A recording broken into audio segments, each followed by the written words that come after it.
साथियों नमस्कार। हमने एक शिक्षक प्रति कुंडलियां चालू की थी।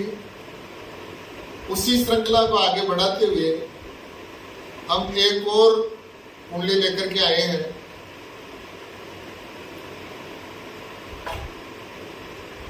साथियों, ज्ञान प्राप्त कर लेते हैं लोग, शिक्षा प्राप्त कर लेते हैं लोग, लेकिन शिक्षा से नम्रता आनी चाहिए, ज्ञान आना चाहिए, सद्भावना आनी चाहिए। लेकिन कई लोग ऐसे हैं जो अक्कड़ प्रवृत्ति के होते हैं और छिछले लोग होते हैं, जिनको ज्ञान प्राप्त होने के बाद वो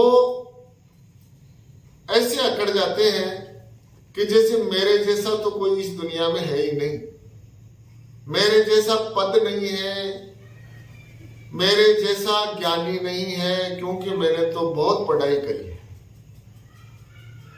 ऐसे अकड़ उस आदमी के अंदर आ जाती है।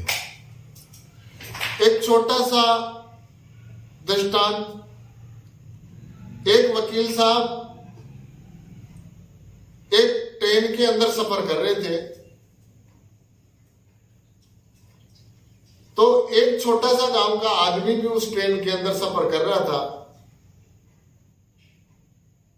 उस डिब्बे के अंदर दूसरे यात्री नहीं थे। आमने सामने की दोनों सीटों के ऊपर केवल एक पर वकील साहब और एक पर वो ग्रामीण आदमी बैठा हुआ था।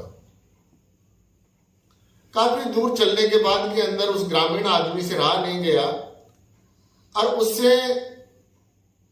उसने वकील साहब से कहा कि साहब, काफी लंबा सफर है,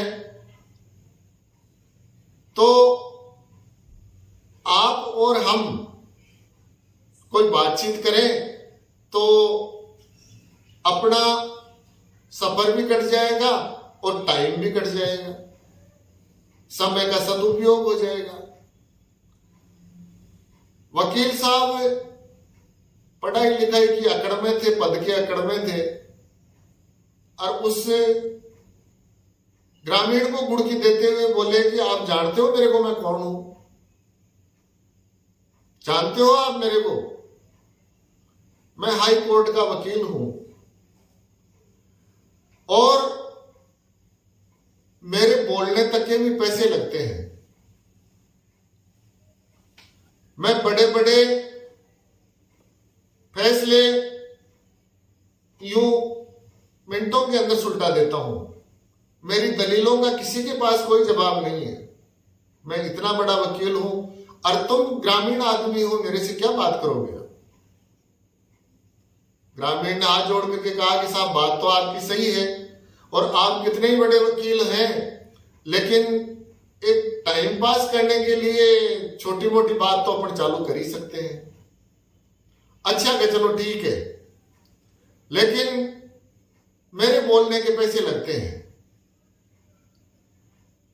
कि साहब ठीक है, पैसे ही ले लेना, लेकिन कम से कम रास्ता तो कटे, बात तो करो। ठीक है कि आप मेरे को एक प्रश्न आप पूछना, उसका उत्तर मैं दूंगा, और मैं जो पूछूंगा उसका उत्तर आप दे देना। तो ग्रामीण ने हाँ कर ली कि चलो ठीक है, यही सही, इसके बहाने कम से कम बातचीत तो होगी।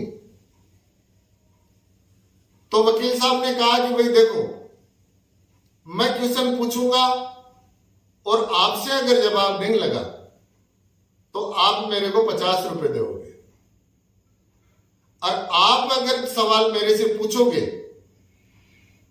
और मेरे से जवाब नहीं लगा तो मैं आपको 100 रुपए दूंगा, क्योंकि मैं पढ़ा लिखा आदमी हूं, मेरे पास हर सवाल का जवाब है। तो मैं आपको 100 दूंगा और आप मेरे को 50 रुपए देना। ग्रामीण ने मंजूर कर लिया कि चलो साहब ठीक है।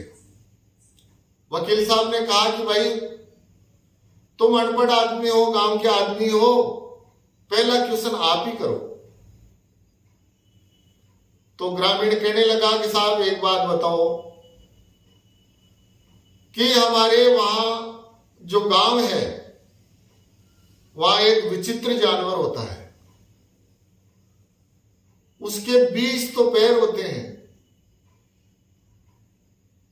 और 10 उसके हाथ होते हैं और 4 उसकी आंखें होती है, 2 उसके पूंछ होती है। बताओ वो जानवर कौन सा है? वकील साहब ने मन के अंदर विचार किया कि यार ऐसा क्वेश्चन, ऐसा जानवर तो अपन ने न तो कभी सुना, अरे न कभी हमने देखा। ऐसा कौन सा जानवर हो सकता है? उन्होंने जितनी किताबें पढ़ी थी उसके अंदर सारी दिमाग के अंदर खंगाल ली, लेकिन उसका उत्तर नहीं मिला। आखिर के अंदर हार थाक करके और वकील साहब ने 100 रुपए का नोट निकाला और ग्रामीण को देते हुए बोले, कहले भाई मेरे को नहीं आता है, अब तुम बताओ। ग्रामीण ने 100 का नोट एक जेब के अंदर रखा और दूसरी जेब से 50 का नोट निकाल करके वकील साहब को दिया कि वकील साहब मेरे को भी नहीं आता। वकील साहब ने अफसोस किया रहे कि ये देखो आप, न कोई दलील करने का मौका दिया अगले ने, और न कोई मेरे को ज्ञान लगाने का मौका दिया, और ये मेरे से 50 रुपए ऐसे ही जीत गया। तो देखो अक्खड़ आदमी जो होता है वो झुकता नहीं है, वो टूटता ही है। तो ऐसी ही एक कुंडली है।